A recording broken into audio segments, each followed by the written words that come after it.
Stop nagging me about housework and work. It's annoying. Every time I ask something, my husband throws unkind words at me. I just wanted to walk through life together as a married couple. If it's like this, then what was the point of getting married? Just when I felt utterly hopeless, suddenly my husband's attitude changed. Maybe, just maybe, we could finally have the ideal married life I've been dreaming of. But I was fooling myself. I shouldn't have believed what he said. My name is Michelle Taylor. I'm 43. A few years ago, I met Edward while he was on a business trip, and now we live together. We were in a long-distance relationship, where we'd need to fly to see each other. Both of us were often too busy with work to meet, but after dating for a few years, we finally tied the knot. I'm gonna make you happy for the rest of our lives. I think I'll never forget the words of Edward's proposal.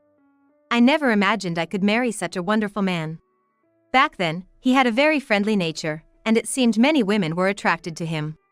It might sound bad, but I felt genuinely grateful that he chose me.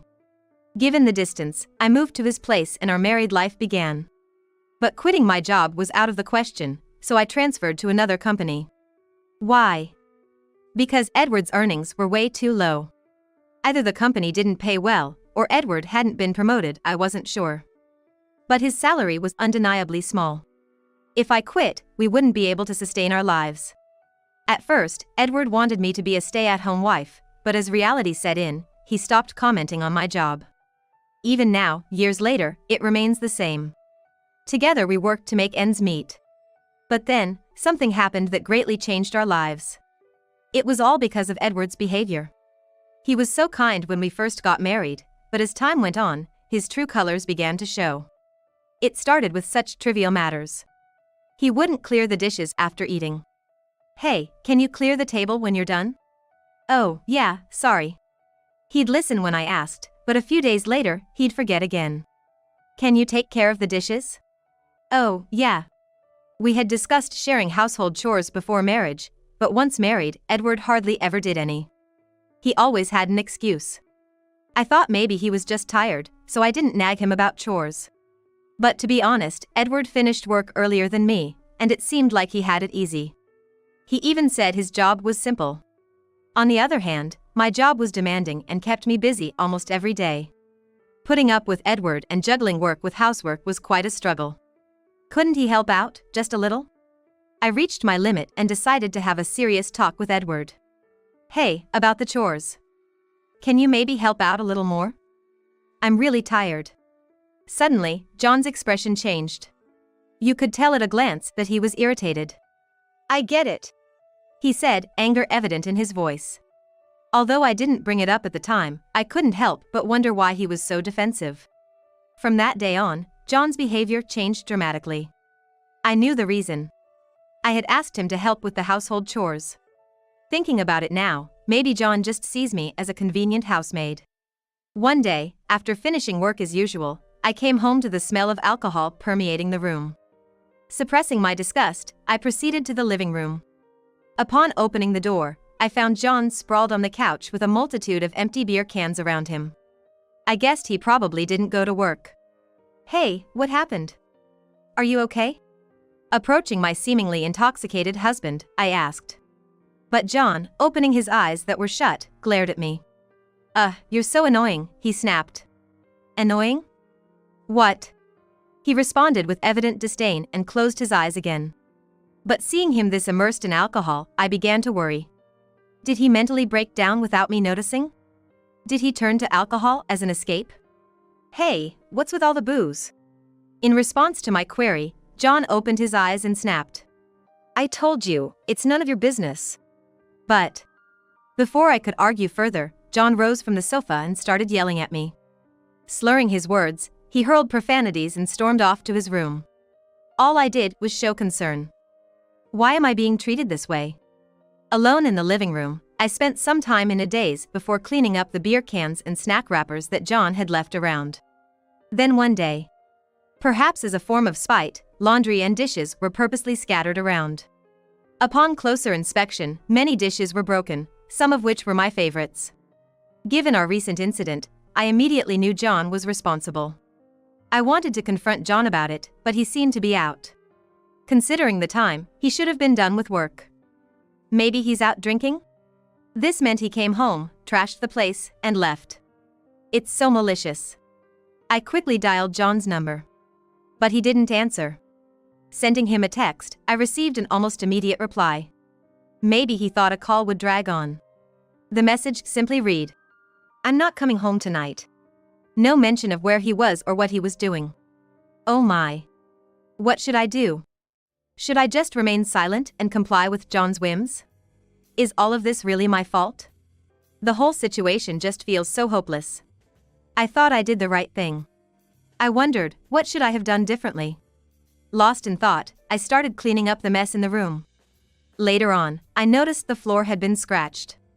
Every time I see that scratch, I'll be reminded of this day. The next day, as he had declared, John returned. His steps were unsteady and the scent of alcohol hung on his clothes. "Hey, what were you doing?" I was really worried, you know. My frustration evident, I confronted my husband, who hadn't even greeted me. He replied, "What I do is none of your business, is it?" "We're married, so of course it's my business." I was even more irritated by his attitude. Pressing him further, John gave me a vexed look and retreated to his room without a word. Oh dear. I let out an involuntary sigh. Did I really marry a man with such a difficult personality? Where did I go wrong? As I pondered these thoughts, tears began to flow uncontrollably. But I wouldn't give up. If I'm patient and continue to face my husband, maybe someday he'll understand how I feel. He might spend weekends with me or even help out with the household chores. I wouldn't ask for much. For now, I just want him to be in a good mood. With that hope, I kept trying to engage John in conversation. "How was work today?" "Tough day?" "Oh, and dinner is meat and potatoes tonight." But his reactions weren't positive. Ignoring me became the norm.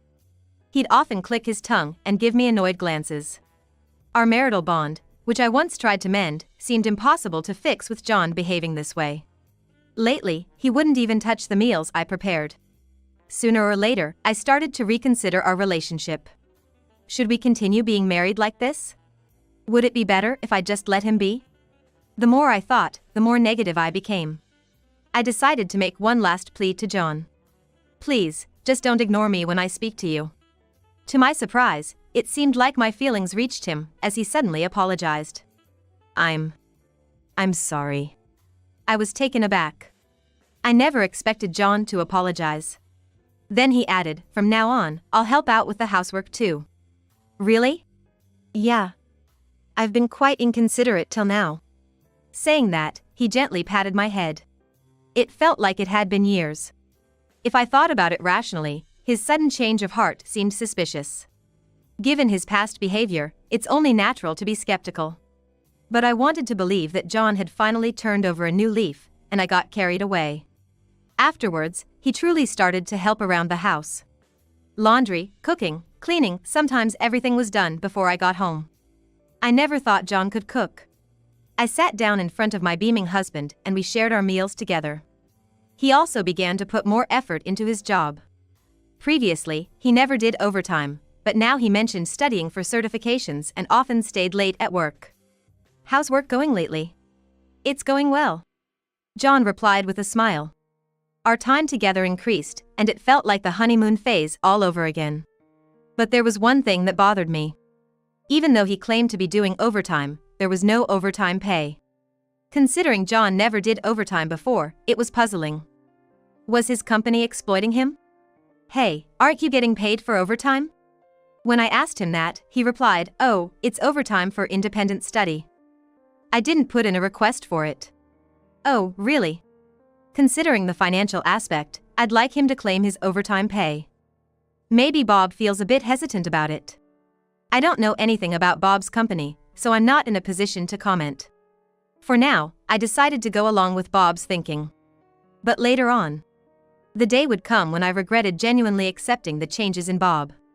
One day, my business trip was confirmed. I've been away from home for work before, but this time, it's for a whole week. With excitement, feelings of anxiety and loneliness also grew. When I told Bob about the trip, his reaction was unexpected. "A business trip? How many days?" Usually, when When I mention business trips, he doesn't seem very interested and never asks how long I'd be away.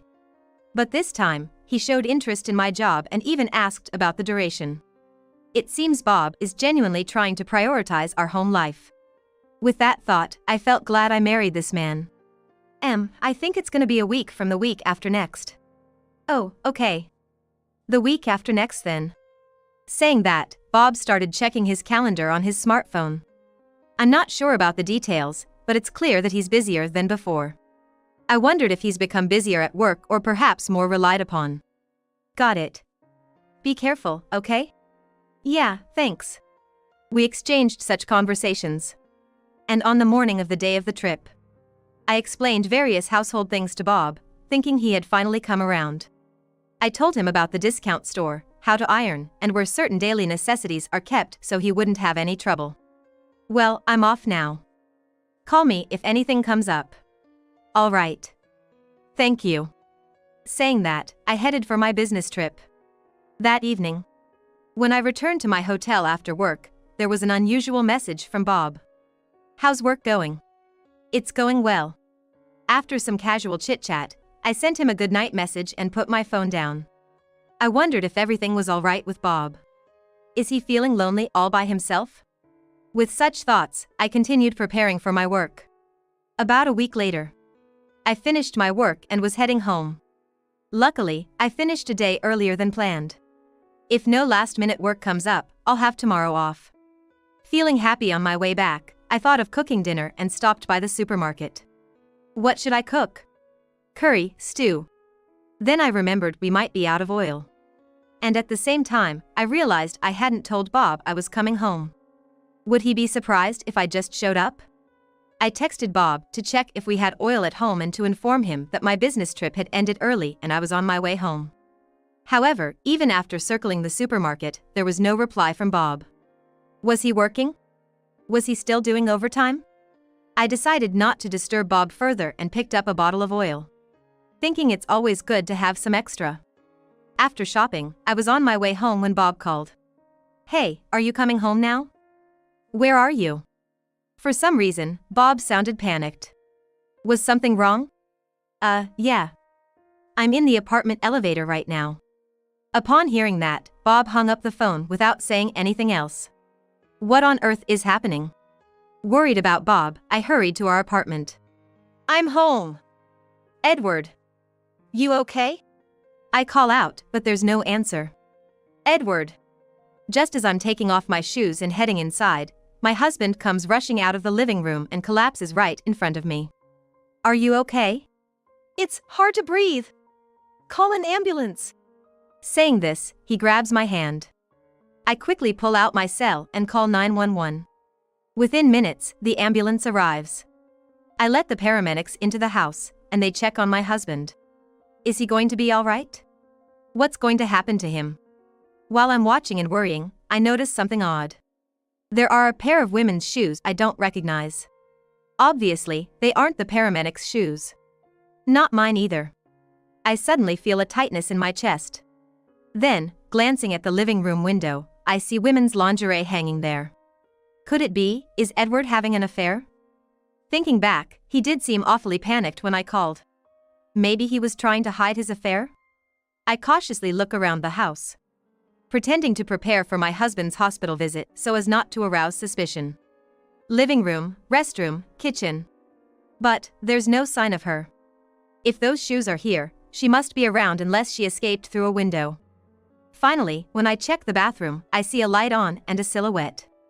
I open the door and look at the bathtub. I can't believe what's in front of me. I wanted to turn away. I wish I had been mistaken about the shoes and the lingerie. I head back to the front door. The conversation with the paramedics goes like this. You're his family, right? Please come with us. I'm sorry, there's been a mistake. Excuse me? The paramedics sound shocked. Edward, too, lets out a surprised sound. Ignoring them, I bring the woman from the bathroom to the front door. This woman is family. She'll come with us. Wait a minute. As I say this, the woman gets flustered. Edward seems shocked too, and suddenly sits up with force. You. The paramedics quickly try to calm down the agitated Edward. But honestly, I think this guy's fine. What do you think? Well, he doesn't seem to be in any critical condition. In the end, it's decided that Edward doesn't need immediate medical attention, but if he feels unwell again, he should go to the hospital. The room becomes silent after the paramedics leave. So, what's going on here?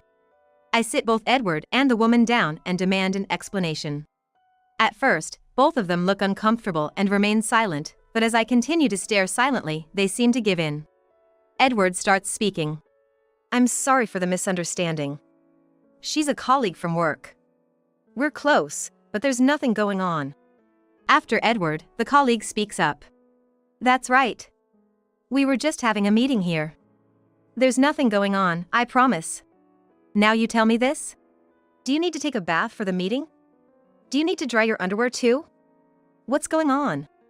I said, pointing to the underwear hanging in the living room. The two of them exchanged glances, looking like they were in trouble. I knew all about it. If you have time to think of a weird excuse, just tell me the truth. As I pressed them, my husband, Edward, looked up to the heavens and spilled everything. I'm really sorry. It's not just about being sorry. So, you've been lying about working late? It seems Edward had a special relationship with his junior, Kate, after we got married. The reason he started cheating was because I kept nagging him to do the household chores. But after Kate told him a man who can do household chores is so cool, he decided to give it a try. And suddenly he was working late because he wanted to meet Kate. I didn't miss the smug look on Kate's face. That's why there was no overtime pay. He wasn't even trying to get any certifications. It was all just talk. I get what you're thinking. Let's just get a divorce. Please, go ahead and be with her. I was so fed up that I proposed a divorce. It wasn't a threat or anything.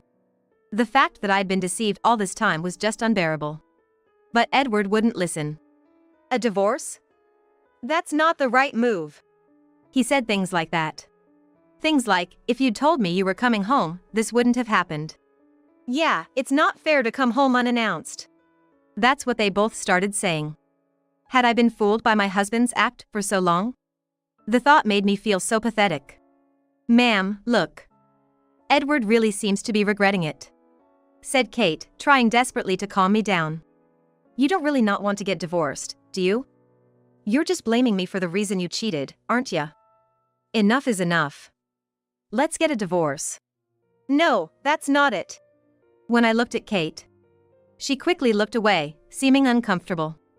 Kate's pouting too. You two should live happily together.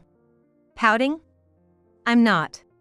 Kate tried to retort, but I cut her off, saying, You're clearly pouting. This made Kate purse her lips even more. Look, she seems to regret it too. Shut up. It's too late for any excuses. I won't forgive you. I shouted, and the two of them shrunk back. I hope they reflect on what they've done. And the things they've said. After that, I hired a lawyer and began preparations to file for divorce and claim a share of the assets. Edward kept calling me the whole time. And to top it all off, I even got a call from his parents. They were understanding, and when I told them everything Edward had done to me, they apologized and agreed to help with the divorce. Eventually, they must have spoken to Edward because during the divorce proceedings, a very tired-looking Edward agreed to the divorce without any fuss. I reported Edward and Kate's affair to their company. After the divorce, John and Kate, given they worked at the same company, quickly got caught having an affair. The two of them were given the cold shoulder by their colleagues and seemed to have lost their place at the company. On top of that, they became the gossip target of the chatty older women, and before they knew it, even clients were talking about it. Unable to stand such an environment, the two of them quit their jobs. I'm not sure if they're married, but they must be strapped for cash. If they did get married, I can easily picture them having disputes over money. I moved to a new apartment right away. The place I live in now is way more comfortable than before, and it's cheaper. Come to think of it, I remember choosing that old place based on John's preferences. When I get home, a sigh of relief escapes me, thankful that that chapter of my life is finally over. All right. Since the divorce, I've been more focused on my work, and my performance has significantly improved. Thanks to that, I got a raise. I thought I might have decided on the divorce in a fit of anger, But now that it's all over, I feel elated. Feels like a weight's been lifted. With that thought, I savor my favorite tea, gearing up for what tomorrow brings.